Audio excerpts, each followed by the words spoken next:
Hey there, and welcome to another episode of your favorite libertarian. Today is another part in a multi-part series on the Smith & Wesson M&P 9 M2.0 Optics Ready Compact.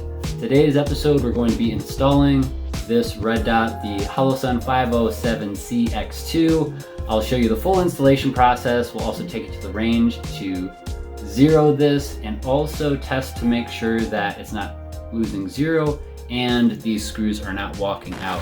Hey there, and welcome to another episode of your favorite libertarian. This one's going to be kind of weird because I originally had a full installation video on putting a red dot on my M&P 9 M2.0 Optics Ready full size, but as you can see, there's no optic on this Optics Ready full size. Here's what happened. I had the video edited for the installation portion, really detailed, really great, fantastic.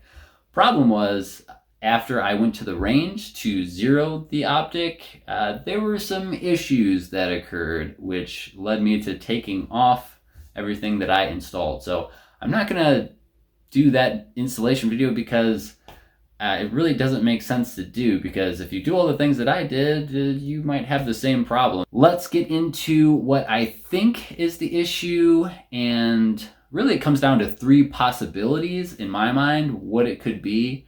And I'm going to do subsequent videos from this video to hopefully remedy that, and I'll give you an update to see if it fixed the problem.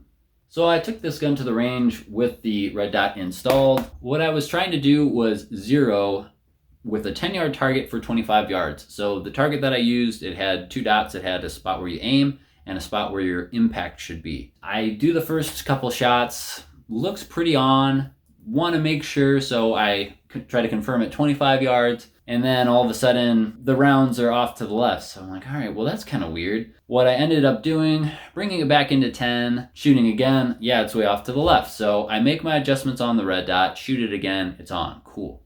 I go to reconfirm again, and I do this process multiple times, and every time it's the same result.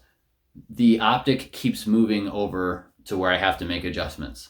And I'm like, well, this doesn't make any sense. Let me see where my irons are. So I look at my irons, and my irons are way off, or I should say my red dot is way off from where my irons are. So if I was slaving to the irons, I should be pretty on, because I know that my irons are on from my previous range session with this gun before I installed the optic. Very weird.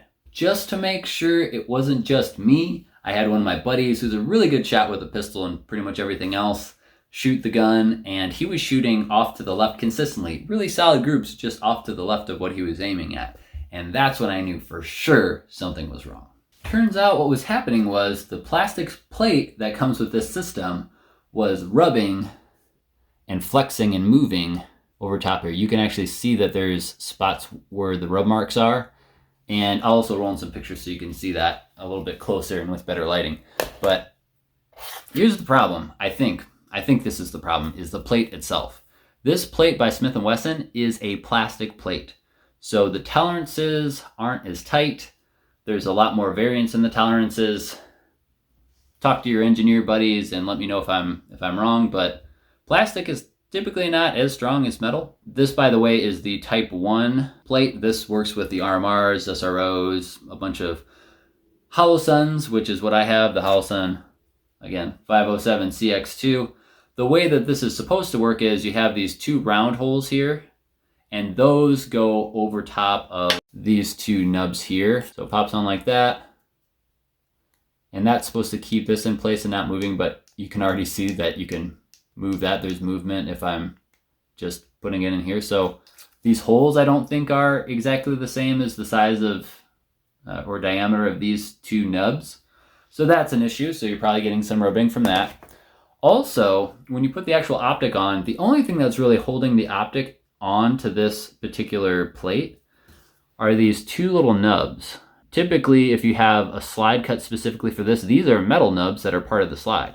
In this case, these are little plastic nubs, and they go in the little holes on the bottom of the optic. And that's really all that's securing your red dot, because the little spacer back here is not actually touching the back of the optic. There's a gap, and then there's a big gap in front before you get to the actual metal slide. So it's not like it's going super tight into something metal and this thing is just a spacer. This whole plastic thing is really what's holding everything together. And that's why I think while the screws were staying in place and the screws were not walking out, this was still rubbing, and every time that there'd be recoil and it'd come back, where it would land would be a different spot, because as the recoil is happening, it's warping and then coming back down. That's what I think was happening. Let me know if you think it was something else in the comment section below. The other two things that could be the problem would be either the red dot itself or the screws that came with the red dot that were installed. Now, first we'll start with the screws. I don't see any signs of the threading having any issues. The threads are intact, so the threads weren't stripped.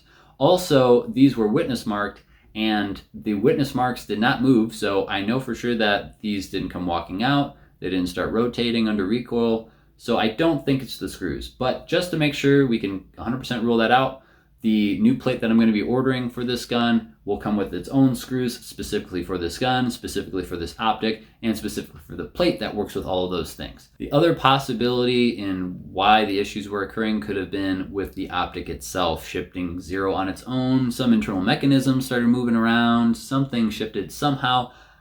Not sure how that would happen, but let's just say hypothetically it's the optic. Well, I highly doubt that's the case, because I had this on my Glock 19, this exact one on my Glock 19, not like another 507C, this exact 507CX2 on my Glock 19.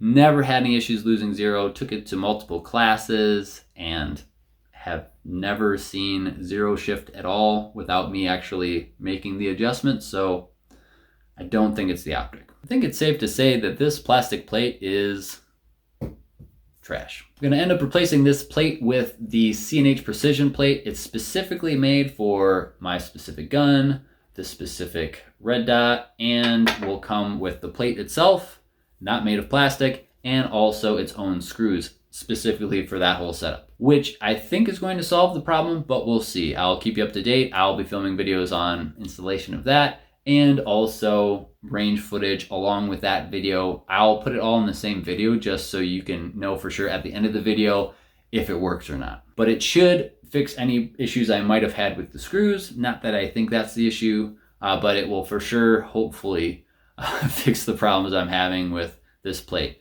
The way that it's designed is that instead of having a gap on this end and a gap on this end, it actually hugs each end of the optic. So it's already more secure just by its sheer design. But then also the material that's used is much stronger than plastic. I'm hoping that after all is said and done and I buy the plate, I'm only up to $550 for this gun, and still well ahead of the curve in what I spent for my Glock 19 and all the customizations. But we'll see. Stay tuned.